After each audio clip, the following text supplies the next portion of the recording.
Welcome to Outdoor Pro Takeover bersama gue Cynthia Tengens. Dan kali ini gue punya satu narasumber yang memang sudah sangat dekat lah dengan produk Outdoor Pro. Tapi pertama-tama kita pengen ngucapin terima kasih dulu untuk Kayak Adventure Store di Paledang Bogor yang sudah menyediakan tempatnya untuk kita berbincang-bincang hari ini. Dan ini dia narsum saya yang udah tegang dia dari tadi kayaknya ya.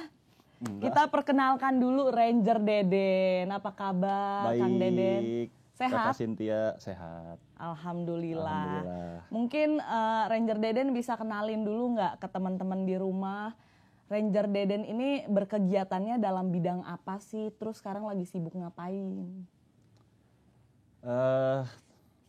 Kegiatan sehari-hari sih sebenarnya salah satunya manjat ya. Ya manjat. Manjat. Memang Ranger Deden ini terkenal sebagai pemanjat Tebing. tebing ya. Kalau bagi saya sih udah pemanjat senior yang masih muda lah aja. Ya kan, pemanjat senior yang masih muda gimana tuh? Nah kayak gini nih kayak Ranger Deden karena pengalamannya sudah sangat banyak. Nah kalau Ranger Deden sendiri boleh cerita nggak ke teman-teman di rumah pertama kali tertarik dalam dunia adventure, outdoor, sampai berkegiatan di panjat tebing ini bagaimana? Awalnya tuh apa? Jadi dulu saya kan ikut ini apa pencinta alam di sekolah SMA. Oh, Nah Sispala kan. Sebenarnya sebelum masuk Sispala juga udah berkegiatan layaknya anak-anak kecil lah. Kayak main ke kebun gitu kan, terus ke sungai, naik turun bukit gitu kan, ke kaki gunung. Nah itu sebelum masuk pecinta alam kan, main sepedahan gitu kan ke bukit-bukit. Terus setelah masuk pecinta alam, ternyata di Sispala itu ada yang namanya divisi panjat tebing. Kan ada banyak divisinya tuh. Ada panjat tebing, terus ada naik gunung, ada arung jeram, banyak lah. Nah saya milih ke panjat tebing, gitu. Terus kayak apa ya? Karena dulu sering naik-naik pohon kali ya. Terus di kebun nenek juga ada pohon kelapa tuh. Oke. Jadi punya basic dari manjat pohon kelapa kali ya. Oh, tapi untuk manjat tebing ya sebenarnya hanya apa namanya ya? Hanya berbeda media aja sebenarnya. Tadinya kan cuma pohon nih. Nah, sekarang pindah ke tebing atau papan panjat gitu. Sebenarnya teknik manjatnya ya hampir sama lah kayak manjat pohon gitu. Itu dia basicnya nih. Ternyata dari manjat pohon. Buat teman-teman di rumah mungkin yang ponakan-ponakannya atau anak-anaknya dari kecil udah suka manjat pohon, manjat furniture mungkin di rumah. Manjat pagar gitu. Mungkin bisa dikembangkan bakatnya ke manjat tebing. Manjat tebing bisa. Kemudian dari Sispala itu sampai akhirnya menekuni benar-benar serius tuh prosesnya kayak gimana, Kang?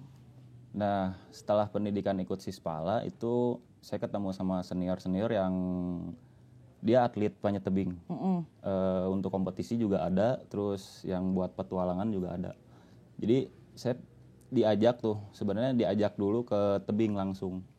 Di sekitaran Jawa Barat lah, salah satunya di tebing Citatah Padalarang. Terus di sini di Bogor ada tebing Ciampea. Nah, kebenarannya saya ketemu sama orang-orang yang tepat lah sebenarnya gitu. Karena ya setelah saya merasakan di tebing luar biasa. Biasanya tuh apa? Apa ya maksudnya? Menguji banget adrenalin lah gitu. Nah, terus setelah di tebing saya juga diajak untuk ikut kompetisi gitu kan. Waktu itu masih kelas 1 SMA tuh. Udah diajak gitu ke keliling tebing di daerah Jawa Barat sama ikut kompetisi gitu. Berarti awal ikut kompetisi itu waktu masih di Sispala? Iya, Sispala sekitar tahun 2006 lah. Oke, tadi kan kelas 1. Deden bilang kalau di Sispala ini sebenarnya banyak divisinya kan. Tapi kenapa sih, apa yang membuat kamu tertariknya malah ke panjat tebing? Ya mungkin karena apa ya? Sebenarnya ada salah satu yang menarik perhatian saya juga. di waktu itu kan musim medsos juga kan. Ada yang namanya Facebook. Punya juga kan Facebook? Punya. Nah. Dari Friendster udah punya kita. Oh iya benar. Nah, jadi di Facebook itu saya sering upload foto-foto ketika saya manjat gitu kan. Terus saya follow juga beberapa pemanjat luar, pemanjat Indonesia juga. Sampai beranda di Facebook saya itu penuh dengan postingan-postingan manjat. Nah, jadi di beranda Facebook ini membuat apa ya?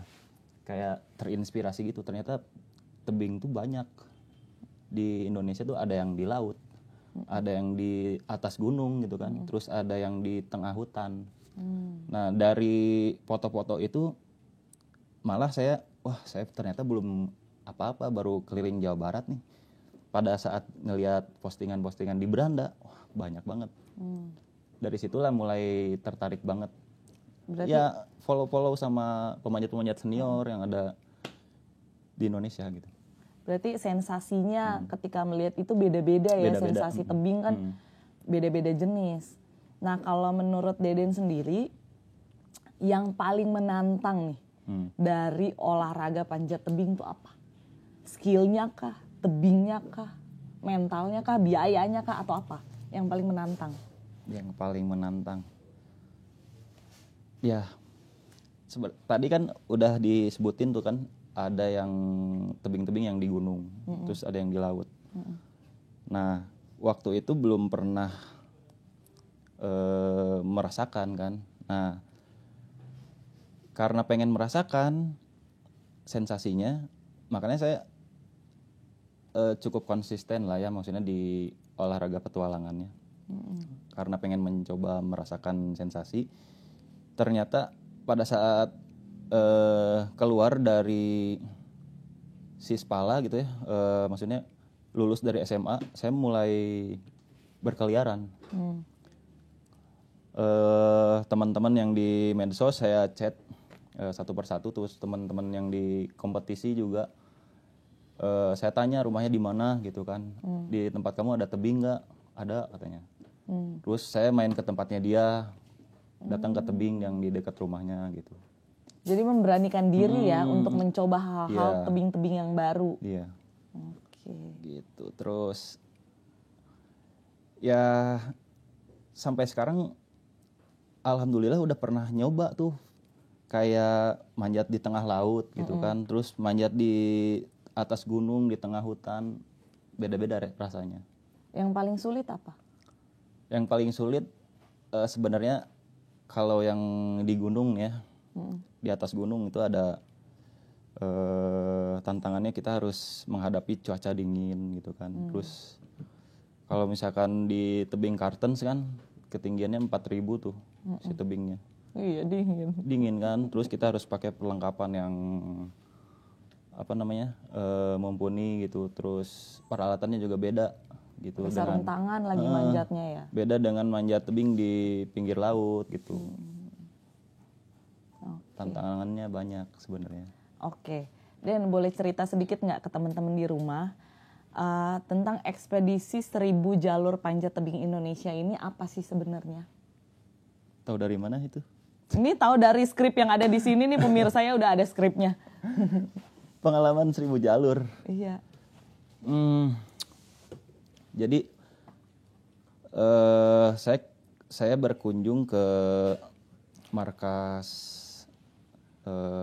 perguruan panjat tebing di Indonesia. Ada yang namanya Skyger. Dulu waktu saya sekolah tuh sebenarnya sekolah SMA itu pengen banget ikutan pelatihan berguru gitu ya, berguru memanjat di Bandung. Padepokannya para pemanjat lah ya. Terus di sana tuh kan banyak banget ilmunya, mulai dari peralatan, terus bagaimana ekspedisi gitu kan, bagaimana melaksanakan suatu ekspedisi. Nah saya datang ke sana, terus berguru waktu itu sekitar 2010 akhir lah ya. Ketemu sama pemanjat hebat, wah anjir, ada yang namanya Kang Teddy Xdiana. Terus ada lagi Mas Jati gitu, banyak lah sebenarnya, Kang Mamai, teman-teman di Skyger. Nah di situ senior cerita kan, banyak rencana juga senior ini untuk melakukan ekspedisi ke tebing-tebing yang belum pernah dipanjat. Nah, saya tertarik tuh untuk ikut menjadi ikut dalam tim gitu kan. Akhirnya saya diajak tuh sama Kang Teddy di tahun 2010 untuk yang 1000 jalur itu. Sebenarnya yang 1000 jalur itu programnya jangka panjang. Jadi ada masanya sih. Kang Teddy itu dulu pernah bilang dari tahun 90-an kalau nggak salah dia bikin jalur. Terus beberapa tahun kemudian tuh sampai ke 400 gitu ya, 400 jalur di Indonesia. Terus jadi timnya tuh beda-beda, 1000 jalur tuh. Saya masuk di 2010. Saya masuk di 2010, ya sampai 2013, sampai jalur ke 1000 itu yang di Raja Ampat di Papua. Itu tebingnya di tengah laut. Itu salah satu tebing laut ya. Jadi kita harus naik perahu dulu sekitar 1 sampai 2 jam lah.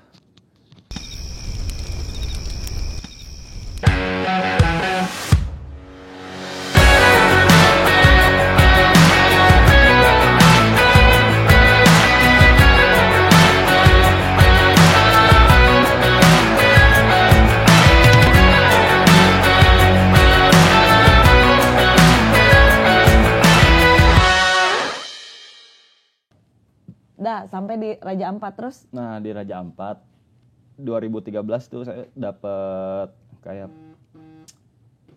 apa ya namanya, pengalaman yang luar biasa gitu, sampai diajak bikin jalur ke 1000. Itu pas jalur ke 1000 ya? Pas jalur ke 1000-nya. Pas yang di Raja Ampat itu kesulitannya atau tantangannya kan pasti beda nih sama yang tempat lain. Iya. Apa nih sensasi yang di Raja Ampat ini? Jadi di Raja Ampat itu kan banyak batu karang ya. Terus ada juga batu-batu yang solid dan yang nggak solid, maksudnya yang rapuh gitu. Nah, di jalur yang ke 1000 ini di bawahnya tuh sebenarnya rapuh. Nah, makanya kita cari dulu tempat buat start manjatnya. Pakai perahu tuh muterin batu. Akhirnya ketemu sama titik start yang cocok lah untuk menjaga si pemanjat gitu, belay ya. Kalau si pemanjat kan ada yang ngejagain di bawahnya tuh. Belaynya bentar. Belaynya berarti dari perahu? Enggak, kita pasang di bawah titik. Di bawah pasang 2 pengaman, terus si belayarnya gantung sama pemanjat, gantung di batu itu. Si perahu mundur sambil ngambil gambar gitu. Nah, saya bikin jalur, mulai merintis. Sama Kang Teddy itu yang ngebelaynya. Dan gantian juga sih. Ketika saya udah cukup nih, Kang Teddy gantian gitu. Sampai ke puncak. Oke. Sebenarnya kalau kan udah 1000 jalur nih, berarti sekarang mungkin udah 1000 lebih ya. Itu udah kan 1000 lebih. Itu kan tahun berapa tuh ke Raja Ampat ya kan? 2013. 2013, sekarang aja udah berapa tahun kemudian, udah 10 tahun kemudian nih. Nah, selama menjalani ekspedisi 1000 jalur ini, mana yang paling lama ekspedisinya? Berapa lama? Yang paling lama. Yang tripnya paling lama deh, atau pembuatannya paling sulit?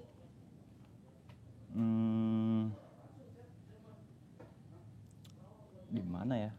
Yang paling sulit gitu misalkan. Atau yang paling tidak terlupakan? Oh, di Sukabumi. Ada yang namanya tebing Curug Cimarinjung. Nah, jadi si tebingnya itu kan air terjun ya. Jadi saya tuh manjat di pinggir air terjunnya. Gitu, bikin jalurnya di pinggir air terjun. Ya, jadi yang bikin susahnya itu sebenarnya bukan manjatnya. Basahnya. Komunikasinya. Oh iya, benar juga ya. Kan kalau kita komunikasi sama yang ngejagain belayar itu harus teriak-teriak kan. Terus kita juga nggak bisa bawa alat komunikasi kayak HT gitu kan. Basah. Iya, basah. Kecuali kalau misalkan HT-nya waterproof gitu. Ya kan. Nah, itu yang cukup sulit tuh komunikasi ketika saya butuh tali gitu kan, atau mau masang pengaman atau mau nambat, si bilayer yang di bawah tuh harus sigap gitu. Iya, udah teriak-teriak, ambil tali, hah, ambil apa? Gitu lagi jawabnya kan, nggak dengar. Iya. Oke. Tapi sebenarnya bisa teratasi sih dengan ada trik-trik yang bisa dilakukan kayak kode-kode gitu. Misalkan saya tarik tali 2 kali gini, tak, berarti saya butuh tali diulur gitu. Berarti memang treatment setiap tebing juga beda-beda ya. Iya. Misalkan kayak yang di air terjun, berarti kita nggak bisa pakai kode teriak-teriak tuh, nggak bisa, nggak masuk. Yang ada sakit tenggorokan tuh abis manjat ya kan. Kemudian juga kayak misalkan yang di Raja Ampat dikelilingi sama laut, kita harus lebih berhati-hati lagi kalau nggak nyemplung gitu kan. Oke. Terus yang di air terjun tuh lebih dingin sebenarnya karena kan kena tampias dan sebenarnya ada airnya juga sih gitu. Kena air terjunnya gitu. Jadi manjat pakai raincoat gitu. Pakai jas hujan. Susah amat ya. Iya. Terus si batunya kalau ada lumut lebih licin. Lebih licin pasti. Betul-betul. Nah, kalau dari tujuan awal sebenarnya untuk pembuatan 1000 jalur ini, dari yang Kang Deden tahu apa sih sebenarnya tujuan membuat sampai jalur-jalur ini jadi banyak gitu? Yang mungkin yang saya tahu ya untuk meramaikan dunia panjat tebing di Indonesia gitu. Terus menambah fasilitas di daerah-daerah gitu kan. Sebenarnya di daerah-daerah tuh cukup kesulitan untuk membuat jalur ya. Karena ya mungkin alat-alatnya gitu kan, terus cukup susah gitu, terus kemampuan untuk membuat jalurnya juga memang skillnya juga mungkin masih terbatas ya, betul. Pengetahuannya juga masih terbatas. Gitu, terus ya untuk mengangkat gairah lagi ya para pemanjat di Indonesia untuk mengeksplor tebing-tebing di Indonesia gitu. Bukan cuman tim 1000 jalur doang gitu. Betul. Yang memanjat. Karena sebenarnya panjat tebing juga banyak manfaat dan kegunaannya ya sebenarnya Kang Deden ya. Banyak. Kayak yang tadi Kang Deden bilang, Kang Deden bergeraknya adalah di bidang petualangan. Tapi ternyata manjat juga ada bidang-bidang lainnya. Mungkin bisa kasih tahu nggak ke teman-teman di rumah? Nah, jadi di Indonesia itu kan ada organisasi yang resmi ya, namanya Federasi Panjat Tebing Indonesia. Di dalamnya itu ada bagian tebing alam gitu kan, terus ada bagian kompetisi, ada bagian rescue juga, terus sekarang tuh lagi rame untuk pemandu wisata gitu. Jadi PT itu lagi ngembangin pemanjat-pemanjat senior yang misalkan umurnya sudah tidak cukup lagi untuk jadi atlet atau sudah ya maksudnya pengen jadi pemandu gitu ya, berprofesi menjadi pemandu wisata itu sekarang ada gitu, ada sertifikasinya dari kementerian gitu. Jadi bukan cuman panjat tebing petualangan doang, ternyata ada kompetisi, ada pemandu wisata, terus ada rescue gitu kan, terus ada lagi untuk fotografi kayak gitu. Jadi kalau teman-teman manjat gitu pengen difoto, ada tuh profesinya, fotografer, vertical fotografer gitu. Betul. Teman-teman saya tuh ada tuh yang vertical fotografer. Jadi kalau misalkan si pemanjat manjat kan, kalau motonya dari bawah kan kelihatannya cuma pantatnya doang. Iya betul. Nah makanya kameramennya harus naik gitu biar kelihatan muka. Tapi kameramennya harus punya skill juga. Iya. Betul. Makanya si vertical kameramen ini biasanya pemanjat gitu. Nah jadi ternyata dari panjat tebing ini bisa ke berbagai macam jalur ya Kang ya. Iya. Oke, kita bahas lebih dalam nih soal teknik. Kalau teknik panjat tebing yang paling mendasar ketika seseorang mau belajar, ini pemula nih mau belajar, apa yang harus diketahui?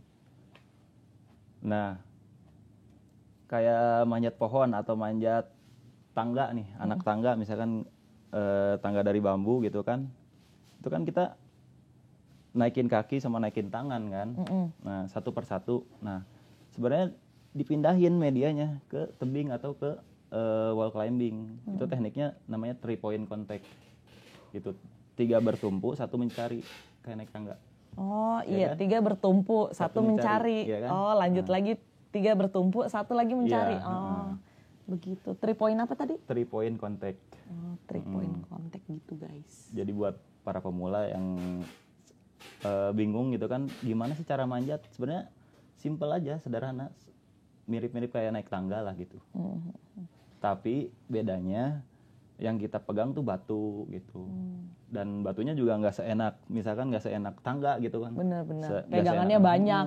gitu. Kadang bisa batu cuman seujung jari tuh. Iya, kalau tangga kan full jarinya Betul. gitu kan, atau full segenggaman gitu kan naik. Kalau di batu ya sebenarnya bisa milih sih jalur-jalur yang buat pemula gitu. Oke, berarti sebenarnya konsepnya sama aja dengan memanjat apapun ya. Kayak manjat pagar gitu kan. Betul, manjat pagar. Kang Deden juga awalnya manjatnya dari pohon. Jadi sekarang jadi pemanjat profesional. Gitu. Oke, kita akan masih ngobrol terus karena perbincangan kita masih akan seru banget. Kita akan kembali lagi di sesi ngobrol-ngobrol berikutnya. Kita break dulu sejenak.